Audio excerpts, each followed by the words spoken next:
This presentation, I just wanted to give you kind of an overview of the reasons and the purpose for this plugin, as well as a preview of the features. So obviously with translation, the question is why. We've obviously, here in Australia, we've got sort of 30% of people born overseas, and many people with parents born overseas, and many people using languages other than English, and using languages other than English as their first language. And so globalization has affected many countries like that. So we've got huge proportions of people now in many countries who are using other languages, and it's important to communicate to them.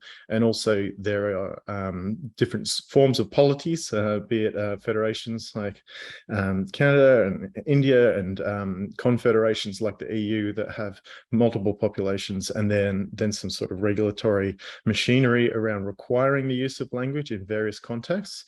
And then there's the general sort of theme, democratic theme, of including everyone, making information accessible.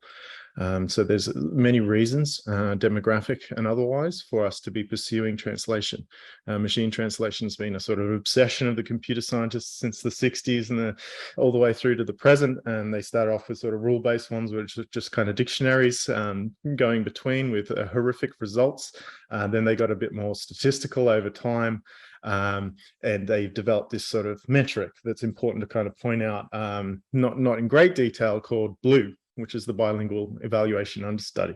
And it basically gives them a way of measuring between a translation and a reference translation. And the reason why I included it here is because you can get a second translation by a human and it won't score perfectly. So you can see here in this 2012 study, they've got 2012 era kind of machine translation systems on the right there, and then they've got humans, and they've tried to translate this text, legal text in Croatian in this particular case, and even the humans haven't scored perfectly on this BLUE score. So its context is that even human translators aren't perfect, don't always give you the same results.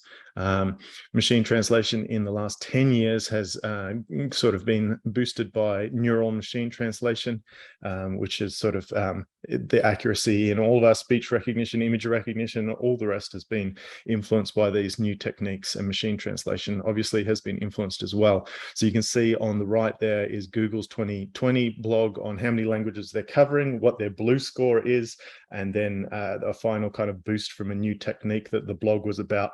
But this applies both to Google as it does to Microsoft, as it does to Facebook. And we're 2 years on from that point now, where it's getting up to being just below what a professional human translator can do on very complex text. So then there's continued research on this. The data sets are getting larger, whether they learn from, and the underlying sort of compute infrastructure is becoming cheaper and more powerful. So we can expect this trend to continue. And so we've got very powerful machine translation now, and even more powerful if we look at that kind of strategic horizon of the next 5 years. And so in each context that you all have, there's that question of whether you're in the EU and a language is required, or whether it's just a multicultural etiquette and you want to provide a language to a group that you know is in your jurisdiction. And then you've got this sort of trade-off between accuracy when it's required and the costs of getting extreme levels of accuracy when you're just doing it as a matter of etiquette and it's not regulatorily required.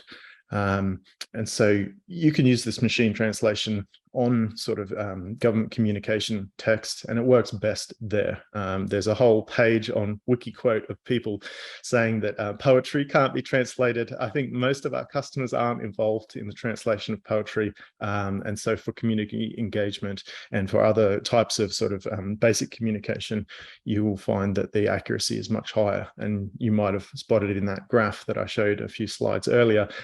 It was working better on short sentences than it was on long sentences. So there's this kind of interaction with accessibility. As you make your communication in English on your site better, simpler, just say, it will translate better through these systems, whether it's a human translator or a machine translator. And so you can use these technologies and these techniques to increase your accessibility and make moves in a kind of strategic sense towards innovation. I know a lot of you have that in your strategic plans, the kind of using AI responsibly and innovating in your service delivery. So there's a kind of using these technologies has a factor there. And I've put at the end there, I think that the increasing accuracy of these systems, the increasing adoption of them and the market out there, and their interaction with accessibility will lead to a kind of inversion. I think it's happening already. This is a conjecture, but I think rather than people looking in askance at this new technique or this new technology that's going to cost X or Y, it's actually going to invert, and people are going to start asking various jurisdictions, why don't you have a machine translation on your website? And so when we approached this problem, we approached it in that context, and we chose Localize to integrate with and deliver this feature because it allows us to straddle over all the different offerings in the market. It's an intermediary between ourselves and all the different machine translation engines like those of Google, Microsoft, Amazon, so you don't get locked into a particular engine, or if you've got a particular language that one engine offers and others don't, we can select that engine. And so it gets us the broadest level of offering there. And it gets us away from those free widgets that a lot of people have been using, which have, branding from a multinational technology corporation. We want to get away from that. That's kind of 10 years ago. It might have been the best thing to do, but Localize just sort of fully integrates seamlessly into your website and allows you to pick between languages.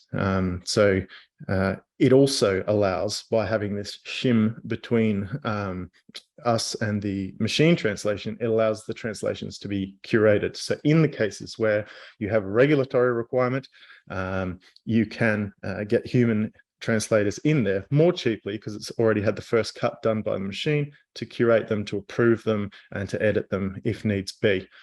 And it positions both us and yourselves well, because we can take advantage of all the research and development that's being done across the market. And so we built it into the HiVE, and there it is on one of our customers' sites. And it's just up the top. You select the language, and all the content transforms and changes over through the translation engine.